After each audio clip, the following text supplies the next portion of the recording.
Buenos días, mi nombre es Yu Weifang, soy la doctoranda de la Universidad de Alcalá.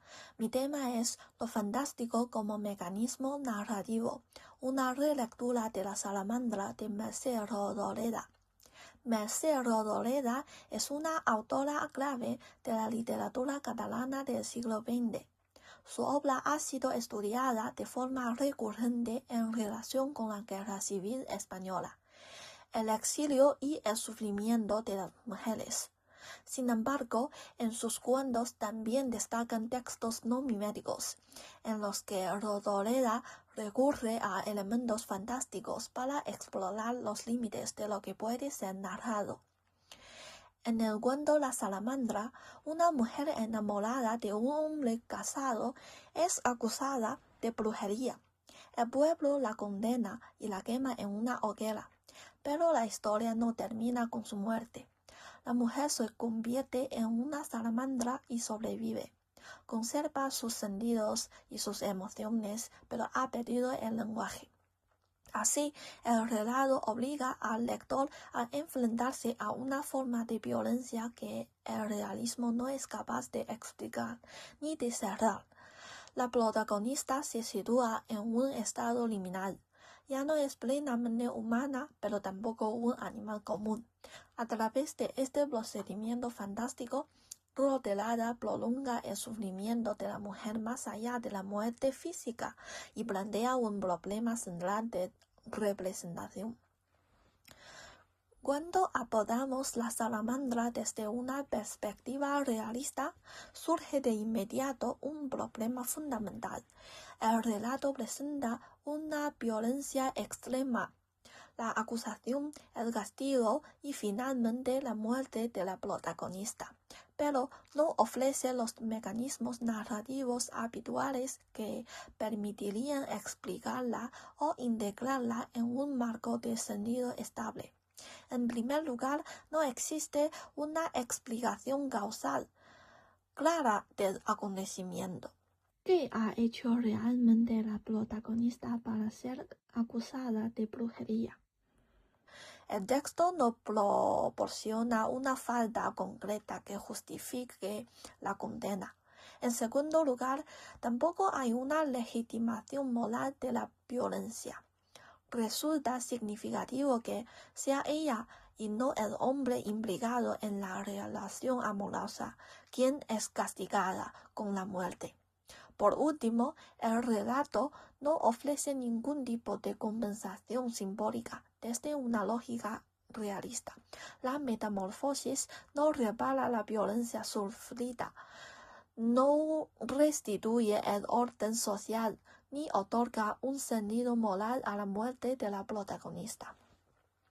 Así, el realismo, entendido como un modelo narrativo basado en la coherencia causal y en la inteligibilidad de la experiencia, resulta insuficiente para explicar el relato. Y no porque los hechos sean especialmente brutales, sino porque la violencia no termina con la muerte de la protagonista. El relato obliga al lector a seguir experimentando una exclusión que no se cierra dentro de una lógica mimética. En este punto se activa lo fantástico. El problema ya no es únicamente qué ocurre, sino cómo narrar aquello que desborda las formas habituales de representación. Este vacío estructural impide que el relato se cierre dentro del marco realista y prepara el terreno para la metamorfosis. Un rasgo fundamental del fantástico contemporáneo es que el acontecimiento imposible no se integra ni se neutraliza dentro del sistema narrativo, sino que permanece como un elemento desestabilizador.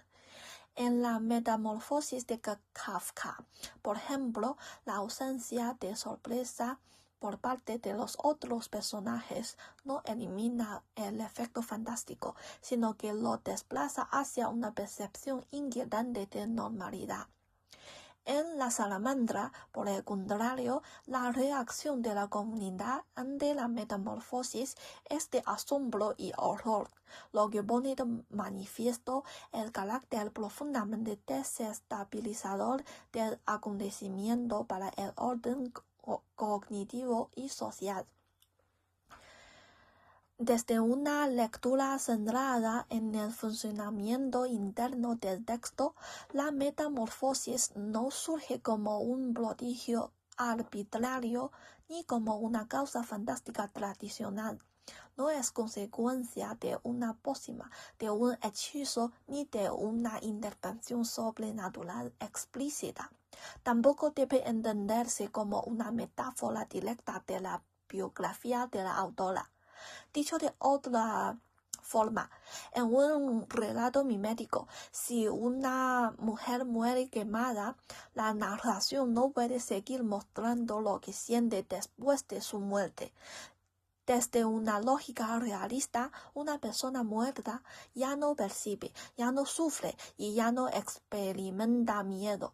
La experiencia se cierra así. Pero en la salamandra, en cambio, el relato recurre a un procedimiento no mimético para hacer posible aquello que el realismo no puede narrar, mostrar cómo continúa la experiencia del sufrimiento más allá de la muerte. La protagonista no vuelve como un espíritu ni como un símbolo abstracto, sino como una salamandra. Una forma de existencia que permite al texto seguir transmitiendo su miedo, su dolor y su soledad al lector. La protagonista se transforma en un animal sin que su conciencia humana desaparezca. El cuerpo se vuelve otro, pero la percepción y la memoria persisten. Sin embargo, esta conciencia queda atrapada en una corporalidad que ya no le permite hablar ni hacerse reconocer como sujeto. La protagonista sigue sintiendo y de hecho su percepción se intensifica, pero carece de lenguaje y de posición dentro del orden humano. El sufrimiento no se atenúa con la transformación, sino que se prolonga en una forma aún más radical de aislamiento. Sentir sin poder decir, percibir sin poder ser escuchada.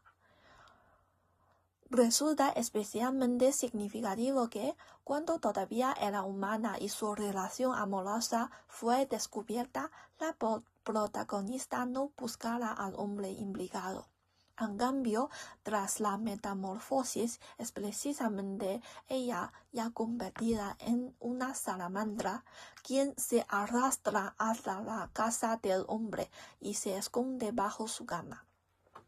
Este desplazamiento no debe entenderse como una liberación del deseo, sino como una consecuencia de la exclusión absoluta. Al perder su condición humana, la protagonista deja de está sujeta a las normas morales y sociales que regulaban su conducta. Su acercamiento al hombre no constituye un acto de afirmación, sino una forma de persistencia espectral. Ya no actúa como sujeto reconocido, sino como una presencia que existe fuera del orden de lo decible y de lo sancionable. La metamorfosis no le devuelve a la protagonista la capacidad de actuar como persona, sino que la deja fuera de cualquier forma de reconocimiento social.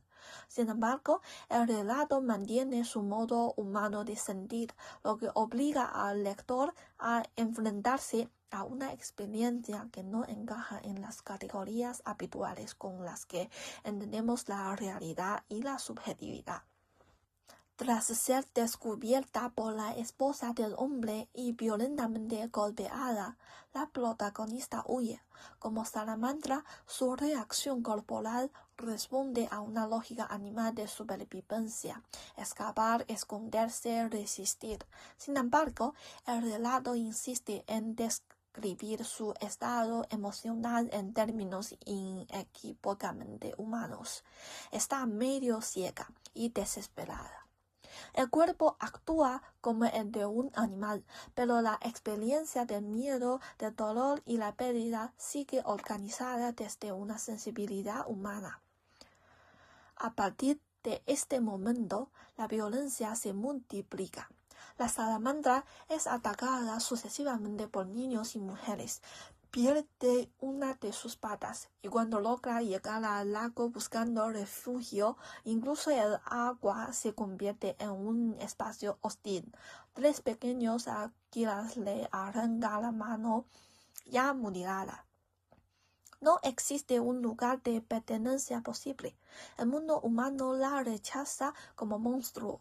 El mundo animal la reduce a presa. Un detalle especialmente revelador es que el uso del lenguaje. Al intentar huir, la protagonista trata de estar a la pata de un caballo, pero el texto denomina patas a las extremidades del animal, mientras que la suya propia es nombrada como manito. Esta asimetría léxica revela que la transformación corporal no ha sido acompañada de una transformación plena de la percepción de sí. El cuerpo es no humano, pero el modo de sentir, de nombrar y de sufrir permanece humano. El efecto fantástico se produce porque el relato obliga al lector a enfrentarse a una contradicción imposible de resolver. La protagonista siente como una persona, pero ya no puede existir ni ser reconocida como tal. Al no poder decir si se trata de un sujeto humano o de una simple criatura. El lector se ve forzado a cuestionar sus propias formas de entender qué significa el ser humano y pertenecer a un mundo compartido. Esta reacción colectiva, sin embargo, no conduce a una explicación estable. Cuando la esposa del hombre casado descubre a la salamandra y la golpea violentamente, el texto no permite determinar si reconoce en ella a la mujer con la que su marido mantenía una relación o si actúa movida por el miedo ante una criatura percibida como monstruo. El relato mantiene así una indescifrabilidad que impide cerrar el sentido desde parámetros realistas o simbólicos. Para concluir, la salamandra no puede leerse de forma satisfactoria ni desde un marco realista ni desde una interpretación puramente simbólica. El realismo fracasa porque no logra integrar la metamorfosis, la violencia ni el desenlace en una cadena causal estable. El simbolismo, por su parte, resulta insuficiente, ya que el texto se resiste a una traducción alegórica unívoca del acontecimiento. Lo fantástico emerge precisamente en este punto de resistencia. No se activa por la mera presencia de un hecho imposible, sino por la persistencia de una inestabilidad cognitiva que atraviesa todo el relato. La imposibilidad de determinar el sentido de la violencia, la ambigüedad de las reacciones de los personajes y la falta de cláusula ontológica en el desenlace. La sensación de inquietud persiste hasta el final del texto, dejándonos en una incertidumbre perpetua sobre si se trata de la experiencia real de la mujer o simplemente de su imaginación. El lector se enfrenta así a un acontecimiento que no puede ser plenamente explicado ni reducido a metáfora, ni neutralizado por la lógica mimética. Ya es todo. Muchas gracias por su atención.